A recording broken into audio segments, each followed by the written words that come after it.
செங்கல்பட்டு மாவட்டம் கல்பாக்கத்தில் இயங்கி வரக்கூடிய Indira Gandhi centre for atomic ரிசர்ச்சில் various group A, group B மற்றும் குரூப் சி போஸ்ட்டுக்கான ரெகுலர் ரெக்ரூட்மெண்ட், அதாவது டைரக்ட் ரெக்ரூட்மெண்ட்டுக்கான நோட்டீஸ் வந்து வெளியிட்டிருக்காங்க. அதாவது மத்திய அரசு நேரடி நியமனங்கள், சரிங்களா. Government of India department of atomic energy கீழே இயங்கி வரக்கூடிய ஒரு மத்திய அரசு நிறுவனம் இது. இதில் எனி இந்தியன் சிட்டிசன் அப்ளை பண்ணுற மாதிரியான வேரியஸ் போஸ்ட்டு இருக்குது, சரிங்களா. என்னென்ன வேக்கன்சிஸ் இருக்குது, எவ்வளவு போஸ்ட்டில் என்னென்ன வேக்கன்சிஸ் இருக்குது, அதே மாதிரி அதற்கான சேலரி என்ன, எப்படி அப்ளை பண்ணுறது, என்ன மாதிரியான செலெக்ஷன் ப்ராசஸ் வந்து இதில் வந்து இருக்கும் அப்படின்ற கம்ப்ளீட் டீட்டெயில்ஸை இந்த வீடியோவில் நம்ம பார்க்கலாம். ஒன் பை ஒன் வந்து நம்ம வேக்கன்சிஸை பார்க்கலாம். இந்த நோட்டிஃபிகேஷனை பொறுத்த வரைக்கும் மெடிக்கல் அண்ட் பேராமெடிக்கல் கோர்சஸ் முடித்தவர்கள் அப்ளை பண்ணுற மாதிரியான வேரியஸ் போஸ்ட் இருக்குது. ஒன் பை ஒன் நம்ம போஸ்ட்டை பார்க்கலாம். குரூப் ஏ போஸ்ட்டை ஃபஸ்ட்டு பார்க்கலாம். மெடிக்கல், அதாவது சயின்டிஃபிக் ஆஃபீஸர்லேயே இ கிரேடில் மெடிக்கலில் ஜென்ரல் சர்ஜரியில் வந்து ஒரு வேக்கன்சி, நியூக்ளியர் மெடிசனில் ஒரு வேக்கன்சி இருக்குது, சரிங்களா. இந்த ரெண்டு வேக்கன்சியை பொறுத்த வரைக்கும் லெவல் 12 இருக்கக்கூடிய போஸ்ட்டு 50 வயது வரைக்கும் இருக்கக்கூடிய கேண்டிடேட் அப்ளை பண்ணலாம். இதற்கு ஏஜ் ரிலாக்ஸேஷனுமே உண்டு. அது யார் யாருக்கு அப்படின்றத நம்ம பின்னாடி பார்க்கலாம். இனிஷியல் பேயை பொறுத்த வரைக்கும் 78,800 ரூபா ப்ளஸ் என்பிஏ, அதாவது நான் ப்ராக்டிஸிங் அலவன்ஸ் அப்படின்னு சொல்லக்கூடிய அலவன்ஸ் வந்து உண்டு, சரிங்களா. அடுத்தது சயின்டிஃபிக் ஆஃபீஸரில் டியில் மெடிக்கலை பொறுத்த வரைக்கும் ஒரு வேக்கன்சி, அனசிஷியாவை பொறுத்த வரைக்கும் அதாவது டென்டல் ப்ரோஸ்தோடான்டிக்ஸில் வந்து ஒரு வேக்கன்சியும், அனசிஷியாவில் ஒரு வேக்கன்சியும் இருக்குது. ஆப்தல்மாலஜியில் 2 வேக்கன்சி இருக்குது, கைனகாலஜியில் 2 வேக்கன்சி, ரேடியாலஜியில் 4 வேக்கன்சி, பீடியாட்ரிக்ஸில் 2 வேக்கன்சி, இஎன்டியில் ஒரு வேக்கன்சி, நியூக்ளியர் மெடிசனில் 2 வேக்கன்சி,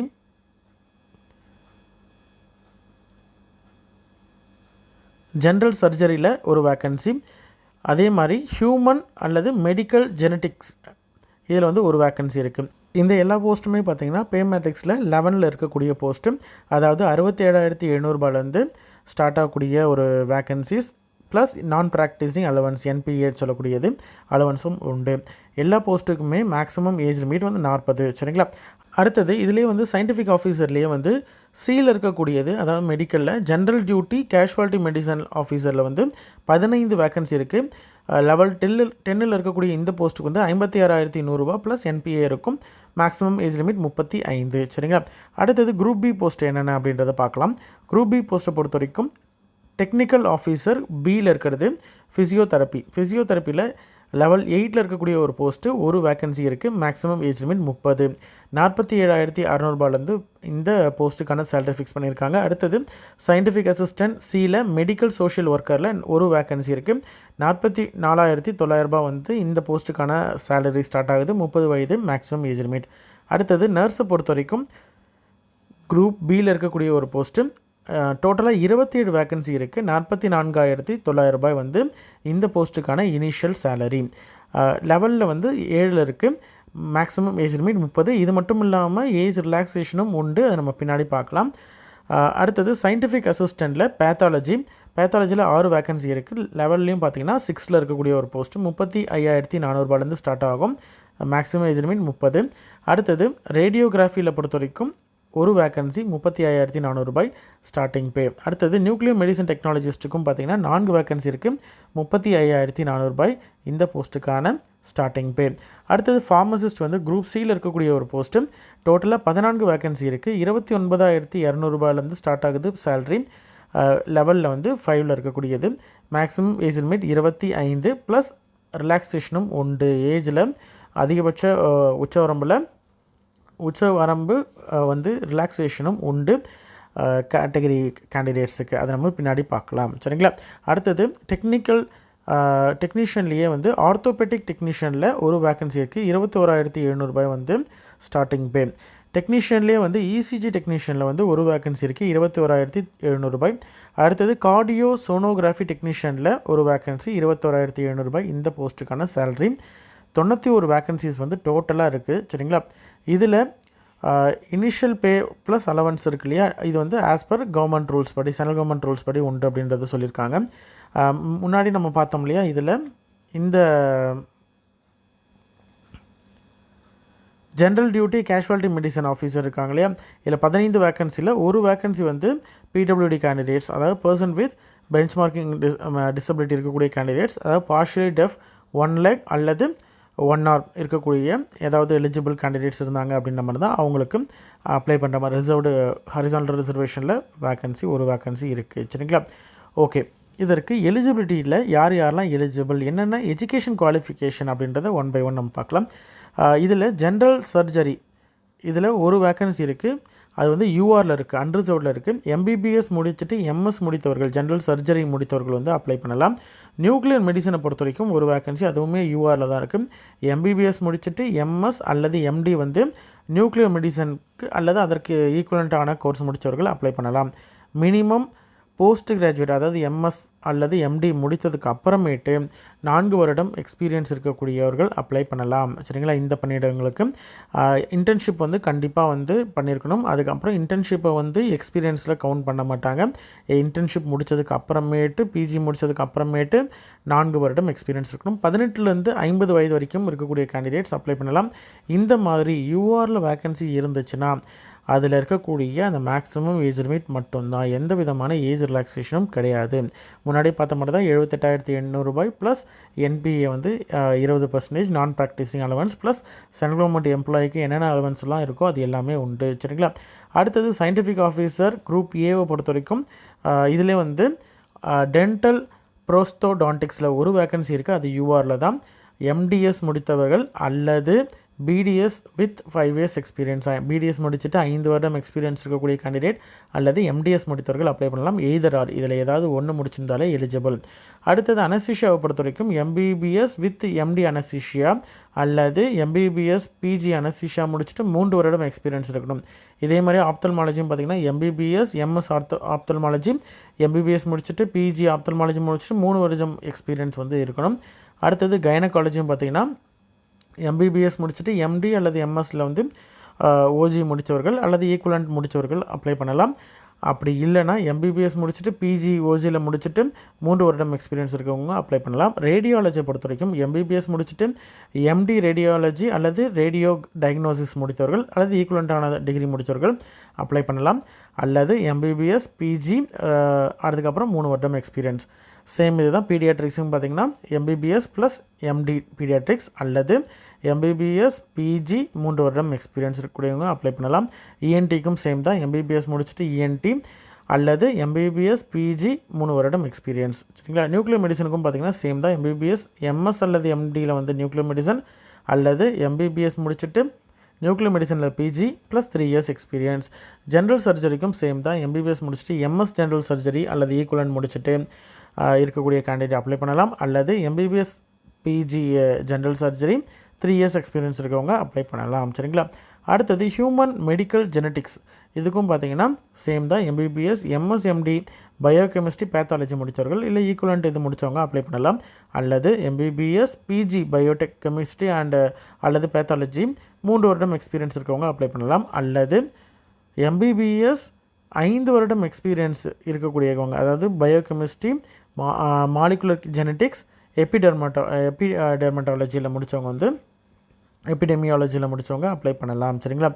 இதில் இருக்கக்கூடிய இதெல்லாம் பார்த்திங்கன்னா யூஆரில் தான் வேக்கன்சிஸ் இருக்குது. இதில் இருக்கிறது எல்லாமே பார்த்திங்கன்னா யூஆரில் தான் வேக்கன்சி இருக்குது. அதனால் ஏஜ் ரிலாக்ஸேஷன் கிடையாது. சரிங்களா? ஓகே, அப்போது மினிமம் வந்து 18 வயதுலேருந்து 40 வயது வரைக்கும் இருக்கக்கூடிய கேண்டிடேட் யார் வேணாலும் அப்ளை பண்ணலாம். 67,700 ரூபாய் plus NBA 20%, non practising allowance வந்து 20% ப்ளஸ் கவர்மெண்ட் அலவன்சஸ் எல்லாமே இந்த இதில் செலக்ட் ஆகக்கூடிய கேண்டிடேட்ஸுக்கு அப்ளிகபிள். சரிங்களா? அடுத்தது குரூப் ஏலேயே வந்து சயின்டிஃபிக் ஆஃபீஸரில் ஜென்ரல் டியூட்டி கேஷுவாலிட்டி மெடிசன் ஆஃபீஸரில் 15 வேக்கன்சி இருக்குது. இதில் யூஆரில் 10 வேக்கன்சி, அன்ரிசர்வ்டில் 10 வேக்கன்சி, ஓபிசியில் 2 வேக்கன்சி, எஸ்சியில் 1 வேக்கன்சி, எஸ்டியில் 1 வேக்கன்சி, இடபிள்யூஎஸில் 1 வேக்கன்சி. முன்னாடி சொன்ன மாதிரி தான் இந்த 15 வேக்கன்சியில் 1 வேக்கன்சி வந்து PWD candidates, persons with benchmarking disability இருக்கக்கூடிய கேண்டிடேட்ஸுக்கு ஹரிசான்டல் ரிசர்வேஷனில் உண்டு. எம்பிபிஎஸ் முடித்துட்டு எம்சிஏயில் பதிவு பண்ண கேண்டிடேட்ஸ் யார் வேணால் அப்ளை பண்ணலாம். எக்ஸ்பீரியன்ஸை பொறுத்த வரைக்கும் 1 வருடம் எம்பிபிஎஸ் முடித்துட்டு இன்டர்ன்ஷிப் கம்பல்சரி இன்டர்ன்ஷிப் சிஆர்ஆரை முடிச்சுட்டு 1 வருடம் எக்ஸ்பீரியன்ஸ் இருக்கக்கூடிய கேண்டிடேட் அப்ளை பண்ணலாம். 18லேருந்து 35 வயது வரைக்கும் இருக்கக்கூடிய கேண்டிடேட் அப்ளை பண்ணலாம். இதில் கேட்டகிரி போஸ்ட்டு இருக்கிறதுனால யூஆர் இல்லாமல் கேட்டகிரி போஸ்ட்டும் இருக்கிறதுனால ஏஜ் ரிலாக்ஸேஷன் கேட்டகிரி கேண்டிடேட்ஸுக்கு உண்டு. ஆனால் அந்த மாதிரி கேட்டகிரி கேண்டிடேட்ஸ் வந்து ஏஜ் ரிலாக்ஸேஷன் கிளைம் பண்ணாங்கன்னா ஒன்லி அவங்க வந்து இந்த கேட்டகரிக்கு மட்டும்தான் எலிஜிபிள். இன்கேஸ் கேட்டகிரி ஏஜும் வந்து அவங்களுக்குள்ளேயே தான் இருக்குது, இந்த 18லேருந்து 35க்குள்ளே இருக்குது அப்படின்ற மாதிரி இருந்தால் அவங்க யூஆருக்கும் எலிஜிபிள், அவங்களுடைய ஓன் கேட்டகரிக்கும் எலிஜிபிள். சரிங்களா? ஓகே. 56,100 ஸ்டார்ட் ஆகும். ப்ளஸ் என்பிஏ ப்ளஸ் அலவன்சஸ் எல்லாம் உண்டு. ஃபிசியோதெரப்பியை பொறுத்த வரைக்கும் குரூப் பி போஸ்ட்டு ஒரு வேக்கன்சி இருக்குது. அந்த ஒரு வேக்கன்சியும் ஓபிசியில் மட்டும்தான் இருக்குது. சரிங்களா? Okay. PG degree in physiotherapy முடிச்சுட்டு மினிமம் வந்து 50% வச்சுருக்கணும். அதாவது எந்த ஆர்டரில் அப்படின்னு பார்த்தீங்கன்னா 12th முடிச்சுட்டு 4.5 வருடம் வந்து பிபிடி பேச்சுலர் இன் ஃபிசியோதெரப்பி முடிச்சுட்டு 2 அல்லது 3 வருடம் வந்து எம்பிடி மாஸ்டர் இன் ஃபிசியோதெரப்பி முடித்தவர்கள் அப்ளை பண்ணலாம். சரிங்களா? அவங்களும் அப்ளை பண்ணலாம். அதாவது பிஜி டிகிரி இன் ஃபிசியோதெரப்பி முடிச்சிருக்கணும். அதாவது மாஸ்டர் இன் ஃபிசியோதெரப்பி முடிச்சிருக்கணும். மினிமம் 18லேருந்து 30 வயது வரைக்கும் ஒரு கேண்டிடேட் அப்ளை பண்ணலாம். 47,600 ப்ளஸ் அலவன்சஸ் உண்டு. சரிங்களா? ரைட். அடுத்தது மெடிக்கல் சோஷியல் ஒர்க்கரை பொறுத்த வரைக்கும் ஒரு வேக்கன்சி தான் இருக்குது. போஸ்ட் கிராஜுவேட் டிகிரி, அதாவது பிஜி டிகிரி வந்து எம்எஸ்டபிள்யூவில் முடிச்சிருக்கணும். மினிமம் 50% வச்சுருக்கணும். சரிங்களா? 18லேருந்து 30 வயது வரைக்கும் இருக்கக்கூடிய கேண்டிடேட் அப்ளை பண்ணலாம். அதே மாதிரி 44,900 வந்து இந்த போஸ்ட்டுக்கான சேலரியாக ஃபிக்ஸ் பண்ணியிருக்காங்க. ப்ளஸ் அலவன்சஸ் உண்டு. சரிங்களா? அடுத்தது குரூப் பி போஸ்ட்டு நர்ஸை பொறுத்த வரைக்கும் 27 வேக்கன்சி இருக்குது. 27 வேக்கன்சியில் யூஆர் 10 வேக்கன்சி, ஓபிசியில் 7, எஸ்சியில் 4, எஸ்டியில் 2, இடபிள்யூஎஸில் 4 வேக்கன்சி இருக்குது. சரிங்களா? இந்த பணியிடத்திற்கு பிஎஸ்சி நர்சிங் முடித்தவர்கள் அப்ளை பண்ணலாம். அல்லது இது வந்து ஃபஸ்ட் ஆப்ஷன், பிஎஸ்சி நர்சிங் முடிச்சிருக்கலாம். அல்லது 12ஆம் வகுப்பு முடிச்சுட்டு diploma in nursing and midwifery TNM 3 வருட கோர்ஸ் முடிச்சுட்டு நர்ஸாக வந்து சென்ட்ரல் அல்லது ஸ்டேட் கவர்மெண்ட்டில் தமிழ்நாடு நர்சிங் கவுன்சிலில் பதிவு பண்ணியிருந்தால் போதுமானது. அதாவது 12ஆம் வகுப்பு முடிச்சுட்டு டிஎன்எம் அதாவது diploma in nursing and midwifery முடித்திருந்தாங்கன்னா அவங்க அப்ளை பண்ணலாம். அதே மாதிரி பதிவு பண்ணியிருக்கணும். எந்த விதமான எக்ஸ்பீரியன்ஸும் தேவையில்லை. பிஎஸ்சி நர்சிங் முடிச்சிருந்தால் எந்த விதமான எக்ஸ்பீரியன்ஸும் தேவையில்லை. சரிங்களா? அடுத்தது நர்சிங் ஏ சர்டிஃபிகேட் வந்து ஆர்ம்டு ஃபோர்ஸஸில் நர்சிங் அசிஸ்டன்ட் கிளாஸ் 3 முடிச்சிருந்தாங்க, இல்லைனா ஏ சர்டிஃபிகேட் வச்சுருக்காங்க அப்படின்ற மாதிரி இருந்தால் 3 இயர்ஸ் எக்ஸ்பீரியன்ஸ் வந்து ஹாஸ்பிட்டலில் வேணும். அப்படி முடிச்சிருந்தாலும் எலிஜிபிள் தான். சரிங்களா? இந்த 3 கண்டிஷனில் ஏதாவது ஒரு கண்டிஷனில் அவங்க சாட்டிஸ்ஃபை ஆனாலே போதுமானது. மினிமம் 18லேருந்து 30 வயது வரைக்கும் இருக்கக்கூடிய கேண்டிடேட் அப்ளை பண்ணலாம். 44,900 ஸ்டார்ட் ஆகும். ப்ளஸ் அலவன்சஸ் உண்டு. சரிங்களா? அடுத்ததாக இருக்கிறது வந்து குரூப் பி போஸ்ட் தான். இதில் வந்து வேக்கன்சி பார்த்திங்கன்னா 6 வேக்கன்சி இருக்குது. சரிங்களா? பேத்தாலஜியை பொறுத்த வரைக்கும் 6 வேக்கன்சி இருக்குது. யூஆரில் 3, ஓபிசியில் 1, எஸ்சியில் 1, இடபிள்யூஎஸில் 1 வேக்கன்சி இருக்குது. சரிங்களா? Minimum MLD BSc MLD medical lab டெக்னாலஜியில் வந்து 60% முடிச்சிருக்காங்க அப்படின்ற மாதிரி தான் எலிஜிபிள். அல்லது மினிமம் வந்து பிஎஸ்சியில் ஏதாவது ஒரு கோர்ஸில் வந்து 60% எடுத்து முடிச்சுட்டு post graduate diploma in medical lab technology அதாவது டிஎம்எல்டின்னு சொல்லக்கூடிய டிப்ளமோ கோர்ஸ் வந்து 60% வச்சு முடிச்சிருக்காங்க அப்படின்ற மாதிரி தான் அவங்களும் எலிஜிபிள். 18லேருந்து 30 வயது வரைக்கும் உங்களுடைய கேண்டிடேட் அப்ளை பண்ணலாம். 35,400 ப்ளஸ் அலவன்சஸ் உண்டு. சரிங்களா? அடுத்தது ரேடியோகிராஃபியை பொறுத்த வரைக்கும் ஒரு வேக்கன்சி இருக்குது. மினிமம் பிஎஸ்சி ரேடியோகிராஃபியில் 60% முடித்த கேண்டிடேட் யார் வேணாலும் அப்ளை பண்ணலாம். அல்லது இது வந்து ஒரு கண்டிஷன், அல்லது பிஎஸ்சி ஏதாவது ஒரு டிகிரி 50% வச்சு முடிச்சுட்டு 1 இயர் டிப்ளமோ இன் ரேடியோகிராஃபி முடிச்சிருக்காங்கன்னா அவங்க எலிஜிபிள். 18லேருந்து 30 வயது வரைக்கும் உங்களுடைய கேண்டிடேட் அப்ளை பண்ணலாம். 35,400 ப்ளஸ் அலவன்ஸ் உண்டு. அடுத்தது நியூக்ளியர் மெடிசன் டெக்னாலஜிஸ்ட்டை பொறுத்த வரைக்கும் 4 வேக்கன்சி இருக்குது. ஓபிசியில் 2 வேக்கன்சியும் இடபிள்யூஎஸில் 2 வேக்கன்சியும் இருக்குது. இதில் அன்ரிசர்வ்டில் வேக்கன்சி இல்லாததுனால ஒன்லி அதாவது இடபிள்யூஎஸ் அண்ட் ஓபிசி கேண்டிடேட் மட்டும்தான் அப்ளை பண்ண முடியும். ஏஜ் ரிலாக்ஸேஷன் அந்தந்த கேட்டகரிக்கு என்ன ஏஜ் ரிலாக்ஸேஷனோ அது மட்டும்தான் உண்டு. சரிங்களா? இதற்கு யார் எலிஜிபிள்னு பார்த்தீங்கன்னா பிஎஸ்சியில் நியூக்ளியர் மெடிசன் டெக்னாலஜியில் 60% மார்க் எடுத்திருக்காங்க அப்படின்ற மாதிரி தான் அவங்க எலிஜிபிள். அதே மாதிரி இது வந்து ஃபஸ்ட்டு கண்டிஷன். செகண்ட் கண்டிஷன் வந்து இந்த முடிச்சிருந்தாலே எலிஜிபிள். அல்லது பிஎஸ்சி டிகிரி 60% வச்சு முடிச்சுட்டு diploma in medical radio isotope DMRIT முடிச்சிருந்தாங்கன்னா எலிஜிபிள். அல்லது நியூக்ளியர் மெடிசல் டெக்னாலஜி DNMT முடிச்சிருக்கிறாங்க அப்படின்ற மாதிரி இருந்தால் எலிஜிபிள், அல்லது fusion imaging technology diploma course DFIT முடிச்சிருக்காங்க 50% வச்சு முடிச்சிருக்காங்க அப்படின்ற மாதிரி தான் அவங்களும் எலிஜிபிள். 18லேருந்து 30 வயது வரைக்கும் ஒரு கேண்டிடேட் அப்ளை பண்ணலாம். 35,400 ப்ளஸ் அலவன்ஸ் வந்து இந்த போஸ்ட்டுக்கு உண்டு.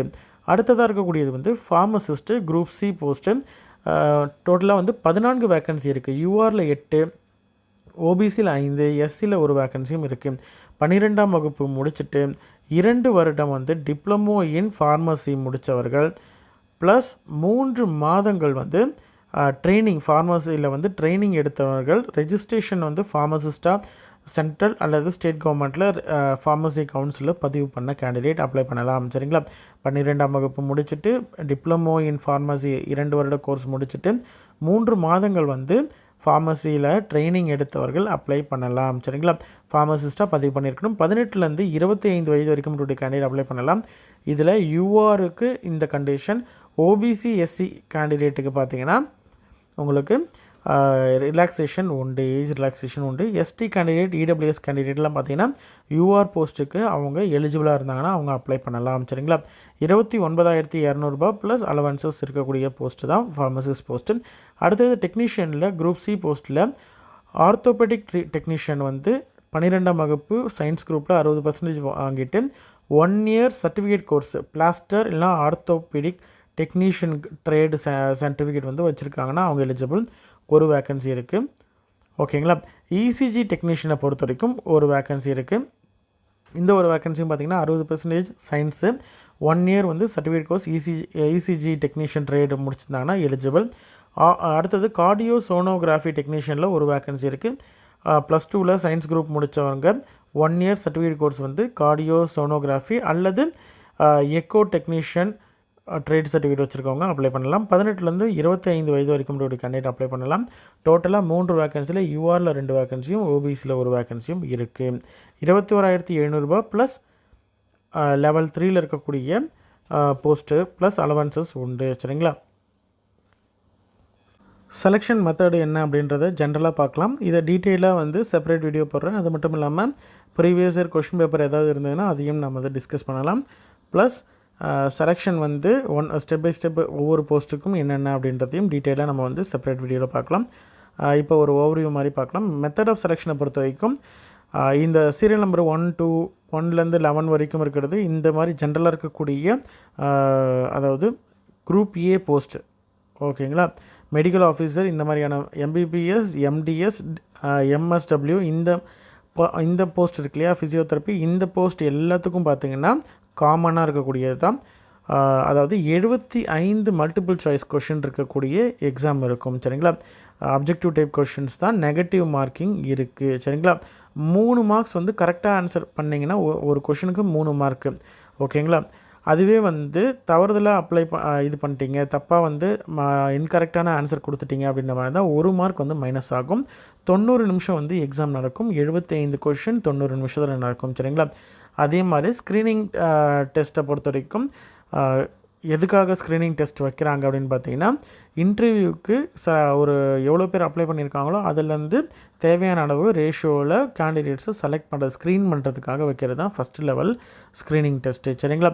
இதில் செலக்ட் ஆகக்கூடிய கேண்டிடேட்ஸை இன்டர்வியூக்கு எத்தனை பேர் அப்படின்னு பார்த்தீங்கன்னா, வேக்கன்சி இப்போ ஒரு வேக்கன்சிக்கு இருக்குது அப்படின்னா 10 பேர் அந்த மாதிரி ரேஷியோவில் வந்து கேண்டிடேட்ஸை ஸ்க்ரீன் பண்ணி அந்த கேண்டிடேட்ஸை இன்டர்வியூ பண்ணுவாங்க. இன்டர்வியூ முடிஞ்சதுக்கு அப்புறமேட்டு ஃபைனல் அண்ட் ரிசல்ட் வரும். சரிங்களா? அவங்க தான் வந்து medical and remaining certificate verification, அடுத்தது வந்து போஸ்டிங், இந்த ப்ராசஸ் இருக்கும். அதுவே வந்து நர்ஸு, ஃபார்மசிஸ்ட்டு, TNB அதாவது டெக்னீஷியன், இந்த போஸ்ட்டுக்கெலாம் பார்த்திங்கன்னா 3 ஸ்டேஜில் இருக்கும். சரிங்களா? என்னென்னு பார்த்தீங்கன்னா, ஃபஸ்ட்டு மேலே பார்த்தது வந்து ஃபுல் அண்ட் ஃபுல் வந்து ஸ்க்ரீனிங் டெஸ்ட்டும் இன்டர்வியூவும் இருக்கும். இந்த போஸ்ட்டுக்கெலாம் பார்த்திங்கன்னா ப்ரிலிமினரி டெஸ்ட் இருக்கும், அட்வான்ஸ்டு டெஸ்ட் இருக்கும், ட்ரேடு ஸ்கில் டெஸ்ட் இருக்கும். ப்ரிலிமினரி டெஸ்ட்டை பொறுத்த வரைக்கும் 50 கொஷின், அதாவது மேக்ஸில் 20, சயின்ஸில் 20, ஜென்ரல் அவேர்னஸில் 10 கொஷின், டோட்டலாக வந்து 4 ஆப்ஷன் இருக்கும். 1 மணி நேரம் இந்த எக்ஸாம் நடக்கும். 50 கொஷின் இருக்கும். ஒவ்வொரு கொஷனுக்கு முன்னாடி பார்த்த மாதிரி தான் ஒரு கொஷனுக்கும் 3 மார்க் வந்து அவார்ட் பண்ணுவாங்க. தப்பாக பண்ணிங்கன்னா 1 மார்க் மைனஸ் பண்ணுவாங்க. சரிங்களா? இந்த எக்ஸாமில் மினிமம் வந்து ஜென்ரல் கேட்டகரி அப்படின்ற மாதிரி இருந்தால் 40% மேலே வந்து கண்டிப்பாக எடுத்துருக்கணும். அதுவே வந்து ரிசர்வ்டு கேட்டகரி அப்படின்ற மாதிரி இருந்தால் மினிமம் 30% மேலேயாவது எடுத்துருக்கணும். சரிங்களா? அட்வான்ஸ்டு டெஸ்ட்டை பொறுத்த வரைக்கும் அவங்களுடைய என்ன ட்ரேட், இப்போ ஃபார்மசினா ஃபார்மசி ரிலேட்டட் கொஷின்ஸ் வந்து வரும், நர்ஸ்னால் நர்சிங் ரிலேட்டட் கொஷின், அந்த மாதிரி அவங்களுடைய ரிலேட்டட் ட்ரேட்லேருந்து கொஷின் வரும். 50 கொஷின் இருக்கும். சேம் தான். 4 ஆப்ஷன்ஸ் இருக்கும். அதில் கரெக்டான ஆன்சர் பண்ணிங்கன்னா 3 மார்க்கு, தப்பாக பண்ணிங்கன்னா 1 மார்க்கு. இதுலேயே ஜென்ரல் கேட்டகரி அப்படின்ற மாதிரி இருந்தால் அவங்க வந்து மினிமம் வந்து இந்த செகண்ட் ஸ்டேஜில் 30% மார்க்குக்கு மேலே எடுத்துருக்கணும். அதுவே வந்து ரிசர்வ்டு கேட்டகரி அப்படின்ற மாதிரி தான் 20% மார்க்குக்கு மேலே எடுத்துருக்கணும். ஓகேங்களா? அதே மாதிரி நம்ம முன்னாடி சொன்ன மாதிரி தான் இந்த ஸ்டேஜை பொறுத்த வரைக்கும் முன்னாடி இருக்கக்கூடிய ஸ்டேஜ் 1 ப்ரிலிமினரி ஸ்டேஜ் வந்து ஜஸ்ட் ஸ்க்ரீனிங்காக தான், அந்த மார்க்கை எடுத்துக்க மாட்டாங்க இந்த போஸ்ட்டுக்கெலாம். ஒன்லி ஸ்டேஜ் 2 மார்க் மட்டும்தான் எடுத்துப்பாங்க செலெக்ஷனுக்கு. சரிங்களா? ஸ்டேஜ் 2 மார்க்கில் வந்து யார் இப்போ 2 பேர் ஒரே மார்க் எடுத்திருக்காங்க அப்படின்ற மாதிரி தான், நெகட்டிவ் மார்க் யார் கம்மியாக எடுத்திருக்காங்களோ அவங்களுக்கு வந்து ஹையர் இது கொடுப்பாங்க. அதுலேயும் சேமாக இருக்குது அப்படின்ற மாதிரி இருந்தால் ஸ்டேஜ் 1ல் யார் அதிக மார்க் எடுத்தாங்களோ அவங்களுக்கு வந்து ப்ரிஃபரன்ஸ் கொடுத்தாங்க. அதுலேயும் சேமாக இருக்குது அப்படின்ற மாதிரி இருந்தால் நெகட்டிவ் மார்க் வந்து ஸ்டேஜ் 1ல் நெகட்டிவ் மார்க் வந்து யார் வந்து கம்மியாக எடுத்திருக்காங்களோ அவங்களுக்கு கொடுப்பாங்க. அதுலேயும் இருக்குது அப்படின்ற மாதிரி தான் பாசிட்டிவ் மார்க் வந்து மேக்ஸில் எவ்வளோ எடுத்திருக்காங்களோ ஹையஸ்ட் மார்க் எடுத்திருக்காங்க அப்படின்ற மாதிரி எடுத்துக்குவாங்க. அதுவும் சேமாக இருக்கும் பட்சத்தில் சயின்ஸில் யார் அதிகமாக எடுத்திருக்காங்களோ அவங்கள வச்சு எடுத்துப்பாங்க. இது வந்து இந்த ஸ்டேஜஸ்லாம் முடிஞ்சதுக்கப்புறம் ட்ரேடு இல்லைனா ஸ்கில் டெஸ்ட் வந்து இருக்கும். இந்த டெஸ்ட்டை பொறுத்த வரைக்கும் அதாவது ஃபஸ்ட்டு ஸ்க்ரீனிங் பண்ணிடுறாங்க, அடுத்தது செலெக்ஷன் ஆகுது. அந்த இதில் இருக்கக்கூடிய செலக்ட் ஆகக்கூடிய கேண்டிடேட் தான் இந்த ஸ்கில் டெஸ்ட் வைக்கிறாங்க அல்லது ட்ரேட் டெஸ்ட் வைக்கிறாங்க. இந்த டெஸ்ட்டில் பாஸ் பண்ணால் போதுமானது. மினிமம் மார்க் எடுத்தாலே போதுமானது. அவங்க வைக்கக்கூடிய க்ரைட்டீரியாவை மீட் பண்ணால் போதுமானது. இந்த மார்க்கை கன்சிடர் பண்ண மாட்டாங்க. இது வந்து குவாலிஃபைங் நேச்சர் தான். ஓகே. எஸ்சிஎஸ்டி கேண்டிடேட்டுக்கு வந்து 5 வருடம் ஏஜ் ரிலாக்ஸேஷன் உண்டு அப்பர் ஏஜ் லிமிட்டில். ஓபிசி கேண்டிடேட்டுக்கு 3 வருடமும், பெஞ்ச் மார்க்கிங் டிசபிலிட்டி இருக்கக்கூடிய பர்சன்ஸ்க்கு வந்து 10 வருடமும் ஏஜ் ரிலாக்ஸேஷன் உண்டு. பிடபிள்யூடிலே வந்து ஓபிசி கேண்டிடேட்டுக்கு வந்து 3 வருடமும், எஸ்சிஎஸ்டி கேண்டிடேட்டுக்கு வந்து 5 வருடமும், அதாவது 15 வருடம் வரைக்கும் மேக்ஸிமம் ஏஜ் லிமிட் வந்து உண்டு. ஓபிசி கேண்டிடேட் தான் 13 வருடமும் ஏஜ் ரிலாக்ஸேஷன் உண்டு. சென்ட்ரல் கவர்மெண்ட்டில் ஒர்க் பண்ணிட்டு இருக்கக்கூடிய கேண்டிடேட், ரெகுலர் சர்வீசஸில் இருக்கக்கூடியவங்களுக்கு வந்து 3 வருடம் கண்டினியூஸ் சர்வீஸ் இருக்காங்க அப்படின்ற மாதிரி இருந்தால் அவங்களுக்கும் வந்து ஏஜ் ரிலாக்ஸேஷன் வந்து உண்டு. சரிங்களா? அதே மாதிரி widows, divorced woman judicially separated அவங்களுக்குலாம் பார்த்திங்கன்னா ரீமேரேஜ் ரீமேரேஜ் பண்ணாதவங்களுக்குலாம் பார்த்திங்கன்னா 35 இயர்ஸ் வரைக்குமே வந்து யூஆர் கேண்டிடேட்ஸ்க்கு உண்டு. அதுவே வந்து ஓபிசி கேண்டிடேட் இருந்தாங்கன்னா 38 வயது வரைக்கும் உடைய கேண்டிடேட் அப்ளை பண்ணலாம். எஸ்சிஎஸ்டி கேண்டிடேட் இருந்தாங்கன்னா 40 வயது வரைக்கும் உடைய கேண்டிடேட் அப்ளை பண்ணலாம். சரிங்களா? அப்ளிகேஷன் ஃபீஸை பொறுத்த வரைக்கும் அந்த medical officer group A post எல்லாத்துக்கும் பார்த்திங்கன்னா 300 ரூபா பே பண்ணணும். குரூப் பி போஸ்ட்டு அதுலேயே வந்து நர்சிங் இது வரைக்கும் இருக்கிறதெல்லாம் 200 ரூபா பே பண்ணணும். ஃபார்மசிஸ்ட்டு டிஎன்பிலேயே வந்து 1-3லாம் பார்த்திங்கன்னா 100 ரூபா பே பண்ணணும். இதில் SC, ST, PWD candidate, woman கேண்டிடேட்டுக்கு எந்த விதமான ஃபீஸும் கிடையாது. அவங்களுக்கெல்லாம் ஃபீஸ் கிடையாது. மறுபடியும் சொல்கிறேன், SC, ST, PWD candidate, woman candidates, எந்த கேட்டகரி உமன் கேண்டிடேட்ஸாக இருந்தாலும் சரி, உமன் கேண்டிடேட்ஸுக்கு எந்த விதமான ஃபீஸும் கிடையாது. ஜென்ரல் இன்ஸ்ட்ரக்ஷன்ஸ் என்னென்ன கொடுத்துருக்காங்க அப்படின்னு பார்க்கலாம். அட்வர்டைஸ்மெண்ட்டை டீட்டெயிலாக பார்க்க சொல்கிறாங்க. மேக்ஸிமம் அட்வர்டைஸ்மெண்ட்டில் இருக்கிறது எல்லாத்தையும் நம்ம இதில் டிஸ்கஸ் பண்ணிட்டோம். இது மட்டும் இல்லாமல் அப்ளிகேஷன் எப்படி போகிறது அப்படின்றத ஸ்டெப் பை ஸ்டெப் ப்ரொசீஜரும் வந்து செப்பரேட்டாக பார்க்கலாம். அது மட்டும் இல்லாமல் மெத்தட் ஆஃப் செலெக்ஷனை இன்னும் கொஞ்சம் டீட்டெயிலாகவும் நம்ம பார்க்கலாம். என்னென்ன போஸ்ட்டுக்கு என்னென்ன செலெக்ஷன் அப்படின்றத டீட்டெயிலாக பார்க்கலாம். சரிங்களா? இதோட அப்டேட்ஸ் ஏதாவது இருந்ததுனாலும் கண்டிப்பாக நம்ம வந்து உடனுக்குடன் பார்க்கலாம். சரிங்களா? சரி, அடுத்தது கம்ப்யூட்டர் பேஸ்டு ஆன்லைன் எக்ஸாம் தான் வந்து நடக்கும். ஸ்க்ரீனிங் டெஸ்ட்டு எந்தெந்த இடத்துல சென்ட்ரல் அப்படின்றதையும் நம்ம பின்னாடி பார்க்கலாம். கம்ப்யூட்டர் பேஸ்ட் டெஸ்ட்டாக இருக்கட்டும், இன்டர்வியூவாக இருக்கட்டும், ஹிந்தி அல்லது இங்கிலீஷில் வந்து உங்களுக்கு வந்து டெஸ்ட் இருக்கும். கேண்டிடேட்டோட ஃபோட்டோ, பயோமெட்ரிக் இதெல்லாம் வந்து எடுப்பாங்க செலெக்ஷன் ப்ராசஸில். அதுக்கு வந்து அதுக்கு கரெக்டாக ப்ராப்பராக இது பண்ணணும் அப்படின்றத சொல்லியிருக்காங்க. ஆன்லைனில் தான் அப்ளை பண்ணணும். அப்ளை பண்ணதுக்கு அப்புறமேட்டு நீங்கள் வந்து ஸ்பீட் போஸ்ட் அல்லது ரெஜிஸ்டர்ட் போஸ்ட் மூலியமாக உங்களுடைய அப்ளிகேஷன் நெசரி டாக்குமெண்ட்ஸை 8/7/2024க்குள்ளே நீங்கள் வந்து உங்களுடைய அப்ளிகேஷன் வந்து ரீச் ஆகணும் அப்படின்றதையும் சொல்லியிருக்காங்க. எந்த அட்ரஸ்ன்னு பார்த்தீங்கன்னா assistant personnel officer recruitment section 3rd floor Homi Bhabha's building, Indira Gandhi centre for atomic research, Kalpakkam, Chengalpattu district, Tamil Nadu 603102 அப்படின்ற அட்ரஸ்க்கு அனுப்பணும். இந்த அனுப்பும் பொழுது அட்ரஸ் அந்த என்வலப் இருக்கு இல்லையா, அது மேலே வந்து application for the post of அப்படின்ட்டு நீங்கள் என்ன போஸ்ட்டுக்கு அப்ளை பண்ணுறீங்களோ அதை வைக்கணும். அது கூட வந்து ஹார்ட் காப்பி, அப்ளிகேஷனுடைய ஹார்ட் காப்பி இருக்கணும். எவிடன்ஸ், எஜுகேஷன், குவாலிஃபிகேஷன், எக்ஸ்பீரியன்ஸ், இது மாதிரியான உங்களுடைய சப்போர்ட்டிங் டாக்குமெண்ட்ஸ் எல்லாத்துடைய ஜெராக்ஸ் இருக்கணும். ஒரிஜினல் இப்போ வைக்கக்கூடாது. சரிங்களா? இது முடிஞ்சதுக்கப்புறமேட்டு உங்களுக்கு வந்து வெயிட்டிங் லிஸ்ட்டு வைப்பாங்க. அந்த வெயிட்டிங் லிஸ்ட்டை அடுத்து ஆப்ரேட் பண்ணுவாங்க, அடுத்த நோட்டிஃபிகேஷன் வர வரைக்கும் அப்படின்ட்டு சொல்லியிருக்காங்க. மேக்ஸிமம் லாஸ்ட் டேட்டுக்கு முன்னாடியே அங்கே போய் ரீச் ஆகிற மாதிரி பார்த்துக்கணும் அப்படின்றதையும் சொல்லியிருக்காங்க. எஸ்சி, எஸ்டி, ஓபிசி கேண்டிடேட்ஸ்லாம் ப்ராப்பரான சர்டிஃபிகேட்ஸ் வச்சுருந்தால் மட்டும்தான் கேட்டகரி சர்டிஃபிகேட்டுக்கு எடுத்துப்பாங்க. அப்படி இல்லை அப்படின்ற மாதிரி இருந்தால் அவங்கள வந்து யூஆராக தான் கன்சிடர் பண்ணுவாங்க. இடபிள்யூஎஸ் கேண்டிடேட் கரெக்டான ப்ராப்பரான சர்டிஃபிகேட் வந்து வச்சுருக்கணும் அப்படின்றதையும் சொல்லியிருக்காங்க. SC, ST, out station candidates இருக்காங்க இல்லையா, அவங்க வந்து கம்ப்யூட்டர் பேஸ்டு டெஸ்ட்டுக்கு computer based test, skill test, interview இது எல்லாத்துக்கும் வந்து ட்ராவல் அலவன்ஸ் உண்டு. சரிங்களா? எஸ்சி, எஸ்டி கேண்டிடேட்டுக்கு ஸ்லீப்பர் கோச்சில் செகண்ட் கிளாஸில் ரயில்வே ஃபேர் வந்து அவங்களுக்கு உண்டு. சரிங்களா? அவங்க வந்து ட்ராவல் அலவன்ஸ் வந்து SC, ST candidate central government இல்லைனா ஸ்டேட் கவர்மெண்ட்டில் ஒர்க் பண்ணிகிட்ருக்காங்க, அட்டானமஸ் பாடியில் ஒர்க் பண்ணிகிட்ருக்காங்க அப்படின்ற மாதிரி தான் அவங்களுக்கு கிடையாது. ரிமைனிங் இருக்கக்கூடிய எஸ்சி, எஸ்டி கேண்டிடேட்டுக்கு உண்டு. அதற்கான அனெக்ஷர் எஃப் கொடுத்துருக்காங்க. எக்ஸாமுக்கு நீங்கள் வந்து வரும்பொழுது டிக்கெட் இருக்கு இல்லையா, அந்த டிக்கெட்டோட காப்பியை, செல்ஃப் அட்டஸ்டட் காப்பியும் காஸ்ட் சர்டிஃபிகேட்டும் எடுத்துகிட்டு வரணும். சரிங்களா? ஜெராக்ஸ் எடுத்துகிட்டு ஒரிஜினலையும் எடுத்துகிட்டு போகலாம்.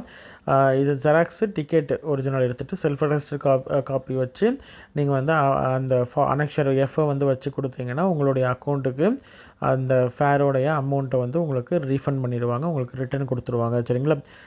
அதாவது செகண்ட் கிளாஸ் ஸ்லீப்பர் கோச்சோடைய டிக்கெட் வந்து ட்ராவல் அலவன்ஸ் உங்களுக்கு ரிட்டர்ன் வந்துடும். சரிங்களா? எஸ்சி, எஸ்டி கேண்டிடேட்டுக்கு பென்ஷன்லாம் பார்த்திங்கன்னா நேஷ்னல் என்பிஎஸ்ன்னு சொல்லக்கூடிய நேஷ்னல் பென்ஷன் ஸ்கீம் தான், சிஸ்டம் தான் வந்து இந்த ஜாயின் பண்ணக்கூடிய கேண்டிடேட்ஸுக்கு உண்டு. ஏன்னா சென்ட்ரல் கவர்மெண்ட்டில் இப்போ கரண்ட்லி அதுதான் இருக்குது அப்படின்றதுனால அந்த ஸ்கீமில் உங்களுக்கு கவர் ஆகும் அப்படின்றது சொல்லியிருக்காங்க. அதே மாதிரி எந்தெந்த சென்டர்ஸ்லாம் வந்து ஆன்லைன் எக்ஸாமுக்கு இருக்குது அப்படின்றதில் 3 சென்டர் மேக்ஸிமம் நீங்கள் வந்து கொடுக்கணும். அதில் வந்து எது அவைலபிளோ அதை தான் கொடுப்பாங்க. மேக்ஸிமம் வந்து ஃபஸ்ட்டு கம் ஃபஸ்ட்டு சர்வ் அப்படின்ற மெத்தடில் யார் ஃபஸ்ட்டு இது பண்ணுறாங்களோ அப்ளை பண்ணுறாங்களோ அவங்களுக்கு ஃபில் ஆகும். அது ஃபில் ஆகிடுச்சுன்னா அடுத்த சென்டர் போகும், செகண்ட் ஆப்ஷன் இந்த மாதிரி இதில் தான் வரும். இதில் நமக்கு வந்து மேக்ஸிமம் கிட்ட இருக்கிறது அப்படின்னு பார்த்திங்கன்னா சென்னை, கோயம்புத்தூர், அதுக்கப்புறம் மதுரை. சரிங்களா? அது மட்டும்தான் வந்து நம்ம தமிழ்நாட்டில் இருக்கக்கூடிய சென்டர்ஸு. இதில் இல்லாமல் நீங்கள் வந்து பெங்களூரோ இல்லை பக்கத்தில் இருக்கக்கூடிய வேறு ஏதாவது உங்களுக்கு நியர்பையாக இருக்கக்கூடிய இடத்த வந்து சென்டர்ஸ் வந்து நீங்கள் கொடுத்துக்கலாம். சரிங்களா? Screening test, personal interview, trade test, skill test இதெல்லாம் வந்து பார்த்திங்கன்னா கல்பாக்கத்தில் தான் நடக்கும். அல்லது வேறு ஏதாவது ஐஜி கேரோடைய வேறு ஏதாவது சென்டரில் வந்து நடக்கிறதுக்கு வாய்ப்பு இருக்குது. மோஸ்ட் ப்ராபப்ளி பார்த்திங்கன்னா கல்பாக்கத்தில் தான் நடக்கும். சரிங்களா? கேன்சலேஷன் ஆஃப் த கேண்டிடேட்ஸை பொறுத்த வரைக்கும் ப்ராப்பரான எவிடன்ஸ், ப்ராப்பரான சர்டிஃபிகேட் ஃபார்மேட்லாம் இல்லை அப்படின்ற மாதிரி இருந்தால் ரிஜெக்ட் பண்ணிடுவாங்க அப்படின்றதையும் தெளிவாக சொல்லியிருக்காங்க. அப்ளை பண்ணக்கூடிய கேண்டிடேட்ஸ் 30/6/2024 நீங்கள் அதுக்குள்ளே வந்து ஆன்லைனில் நீங்கள் அப்ளை பண்ணணும். எப்படி அப்ளை பண்ணுறது அப்படின்ற ஸ்டெப் பை ஸ்டெப் வீடியோ சீக்கிரமாகவே நான் அப்லோட் பண்ணுறேன். அதை பார்த்துட்டு நீங்கள் அப்ளை பண்ணிங்கன்னா உங்களுக்கு ஈஸியாக இருக்கும். சரிங்களா? எந்த மிஸ்டேக்கும் இல்லாமல் நீங்கள் அப்ளை பண்ணலாம். சரியா? இது மட்டும் இல்லாமல் சில ஜென்ரலாக இருக்கக்கூடிய கண்டிஷன்ஸ்லாம் கொடுத்துருக்காங்க. அப்ளை பண்ணுறதுக்கு முன்னாடி நீங்கள் வந்து கண்டிப்பாக பாஸ்போர்ட் சைஸ் ஃபோட்டோ, சிக்னேச்சர் இதெல்லாம் வந்து ரெடியாக வச்சுருக்கணும். இமெயில் ஐடி, மொபைல் நம்பர்லாம் வேலிடாக வச்சுருக்கணும். அது மட்டும் இல்லாமல் உங்களுடைய சர்டிஃபிகேட் டீட்டெயில்ஸ் எல்லாமே ரெடியாக வச்சுருந்தீங்கன்னா நீங்கள் அப்ளை பண்ணுறது ஈஸியாக இருக்கும். ஃபோட்டோ, சிக்னேச்சருக்கெலாம் சைஸ் கொடுத்துருக்காங்க, அதெல்லாம் பார்த்துக்கோங்க. அதை எப்படி அப்லோட் பண்ணுறது, என்னென்ன டாக்குமெண்ட்ஸ்லாம் கேட்டிருக்காங்க அப்படின்றதையும் நம்ம வந்து டீட்டெயிலாக அப்புறம் பார்க்கலாம். சரிங்களா? இதில் முக்கியமாக வந்து நீங்கள் சர்டிஃபிகேட் வெரிஃபிகேஷன் அப்போ எஜுகேஷன் குவாலிஃபிகேஷனுக்கானது வேணும். 10th 12th மார்க் ஷீட், இல்லைனா வந்து உங்களோட டேட் ஆஃப் பர்த்துக்கான ப்ரூஃபு. எஸ்சிஎஸ்டி கேண்டிடேட்னா அதற்கான சர்டிஃபிகேட் ப்ரிஸ்கிரைப்ட் ஃபார்மேட் கொடுத்துருக்காங்க. அந்த அனெக்ஷர் 7 இருக்க ஃபார்மேட்டில் நீங்கள் உங்கள் சர்டிஃபிகேட் இருக்கா அப்படின்றது செக் பண்ணி பார்த்துக்கணும். அடுத்து ஓபிசி கேண்டிடேட்டுக்கு ப்ராப்பராக ஓபிசி நான் கிரிமி லேயர் சர்டிஃபிகேட் வந்து கண்டிப்பாக இருக்கணும். கிரிமி layer does not belongs to creamy layer அப்படின்ற வேர்டு வந்து கண்டிப்பாக அதில் இருக்கணும். அப்படி இருந்தால் மட்டும்தான் ஏஜ் ரிலாக்ஸேஷனும் உண்டு, ரிசர்வேஷனும் உண்டு அவங்களுக்கு. இல்லைனா யூஆரை தான் கன்சிடர் பண்ணுவாங்க. சரிங்களா? இடபிள்யூஎஸ் கேண்டிடேட்டுக்கு இடபிள்யூஎஸ்க்கான இன்கம் அண்ட் அசஸ் சர்டிஃபிகேட் ஃபார்மேட்டில் கண்டிப்பாக இருக்கணும். சரிங்களா? அதே மாதிரி டிசபிலிட்டி சர்டிஃபிகேட்டும் பார்த்திங்கன்னா பிடபிள்யூடி கேண்டிடேட்டுக்கு வந்து ப்ராப்பரான அத்தாரிட்டிகிட்ட வாங்கி வச்சுருக்கணும். என்ஓசியை பொறுத்த வரைக்கும் ஆல்ரெடி சென்ட்ரல் கவர்மெண்ட் இல்லை ஸ்டேட் கவர்மெண்ட்டில் ஒர்க் பண்ணிகிட்ருக்கவங்க, இல்லைனா பப்ளிக் செக்டர் அண்டர்டேக்கிங்கில் இல்லைனா அட்டானமஸ் பாடியில் ஒர்க் பண்ணிகிட்ருக்காங்க அப்படின்ற மாதிரி தான் அதற்கான ப்ராப்பரான சர்டிஃபிகேட் கொடுக்கணும். எக்ஸ்பீரியன்ஸ் இருக்கக்கூடிய கேண்டிடேட் எக்ஸ்பீரியன்ஸ் சர்டிஃபிகேட் கொடுக்கணும். வேறு ஏதாவது ரிலவெண்ட் சர்டிஃபிகேட் இருக்குது அப்படின்ற மாதிரி தான் அதையும் ப்ரொவைட் பண்ணணும். சரிங்களா? ஓகே, ரிமைனிங் இருக்கிறதெல்லாம் வந்து காமனாக இருக்கக்கூடியது தான். எஸ்சிஎஸ்டிக்கான ஃபார்மேட் கொடுத்துருக்காங்க. அடுத்து வந்து ஓபிசி கேண்டிடேட்டுக்கான ஃபார்மேட் கொடுத்துருக்காங்க. அடுத்து இடபிள்யூஎஸ்க்கான இன்கம் அண்ட் அசஸ் சர்டிஃபிகேட் வந்து இடபிள்யூஎஸ்க்கான சர்டிஃபிகேட் கொடுத்துருக்காங்க. டிசபிலிட்டி சர்டிஃபிகேட் கொடுத்துருக்காங்க பிடபிள்யூடி கேண்டிடேட்டுக்கு. இதிலே வந்து வேறு டிசபிலிட்டி சர்டிஃபிகேட் கொடுத்துருக்காங்க. இதுதான் வந்து கிளைம் பண்ணுறது, அதாவது ட்ராவல் அலவன்ஸ் வந்து கிளைம் பண்ணுறது. ரிட்டன் எக்ஸாம் வந்து நீங்கள் உங்களுக்கு கால் லெட்டர் வந்துருச்சு, நீங்கள் வந்து எக்ஸாம் எழுத போகிறீங்க அப்படின்ற மாதிரி தான் அந்த இடத்துல வந்து கேட்டு கலெக்ட் பண்ணி உங்களுடைய டீட்டெயிலோட இந்த இது பிரிண்ட் அவுட் எடுத்து ஃபில் பண்ணி எடுத்துகிட்டு போனீங்கன்னா அங்கே வந்து சப்மிட் பண்ணுற மாதிரி இருக்கும். பண்ணிட்டீங்க அப்படின்ற மாதிரி தான் உங்களுடைய ட்ரெயின் டிக்கெட்டையும் வச்சு நீங்கள் அனுப்பணும். அப்படி சப்மிட் பண்ணிங்கன்னா தான் உங்களுக்கு வந்து அக்கௌண்ட்டில் க்ரெடிட் ஆகும். சரிங்களா? என்னென்ன டீட்டெயில் எப்படி ஃபில் பண்ணுறது அப்படின்றதையும் நம்ம பார்க்கலாம். அவ்வளோதான். சரிங்களா? இதுதான் வந்து கல்பாக்கத்தில் இருக்கக்கூடிய ஐஜி கேர்னு சொல்லக்கூடிய சென்டர். இதில் வந்து group A, group B, group C போஸ்ட்டுக்கான ரெக்ரூட்மெண்ட் நோட்டீஸு டீட்டெயிலாக 1 by 1 நம்ம பார்த்துருக்கோம். இதில் வந்து என்னென்ன போஸ்ட்டுக்கு யாரெல்லாம் அப்ளை பண்ணலாம், என்ன ஏஜ் குரூப் இருக்கக்கூடிய கேண்டிடேட் அப்ளை பண்ணலாம், எவ்வளோ வேக்கன்சிஸ் அப்படின்றத அதர் கண்டிஷன்ஸ் எல்லாத்தையுமே 1 by 1 நம்ம பார்த்துட்டோம். அதே மாதிரி ஃபார்மேட்ஸுமே கொடுத்துருக்கிறது எல்லாத்தையுமே வந்து டீட்டெயிலாக பார்த்துட்டோம். சரிங்களா? இன்ட்ரெஸ்டட் கேண்டிடேட் அப்ளை பண்ணுங்கள். உங்களோட ஃப்ரெண்ட்ஸ் சர்க்கிளில் யாராவது எம்பிபிஎஸ், எம்டிஎஸ், டிஎன்எஸ் இந்த மாதிரியான இதுலேயோ இல்லை ஃபார்மசி ரிலேட்டட்லேயோ நர்சஸ் ரிலேட்டட்லையோ ஃபிசியோதெரப்பி, எம்எஸ்டபிள்யூ இந்த மாதிரியான கோர்சஸ் ஏதாவது முடிச்சிருக்காங்க அப்படின்ற மாதிரி தான் அவங்களுக்கு இந்த வீடியோவை ஷேர் பண்ணுங்கள். கண்டிப்பாக யூஸ்ஃபுல்லாக இருக்கும். சரிங்களா?